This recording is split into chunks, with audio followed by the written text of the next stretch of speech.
প্ৰকৃতিৰ উৎসসমূহে জীৱ জগতৰ সৃষ্টি পিতৃ পৰবছৰে প্ৰাধান্য দি উপাসনা আৰাধনা কৰি আহিছে। সেইদৰে মহাপ্ৰকৃতিৰ সৌৰ মহাসূৰ্যৰ সপ্তাহশক্তি চিতলাম চামেই গীত মাত বাদ্য সুৰ আদিৰ উৎস বৃদ্ধি।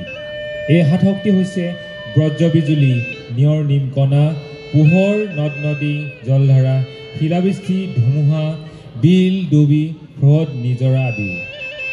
এইসকলকে পফিচু আখ্যাৰে অন্য সাত শক্তিৰূপে ফি কাউনক ফি লেবা ফি গাতিয়াল পলিখা মেলিখা ফি টাউচো দাম পলিগৈ পালিকা স্বৰূপে বৰগছৰ তলত পূজাৰ পাতল নৈবদ্য আগবঢ়াই পূজাৰ শেষত সৃষ্টিৰ একক শক্তি পুৰুষ প্ৰকৃতিৰ ৰূপত পুৰুষ মহিলাই ফি লাইলুখা নৃত্য কৰে।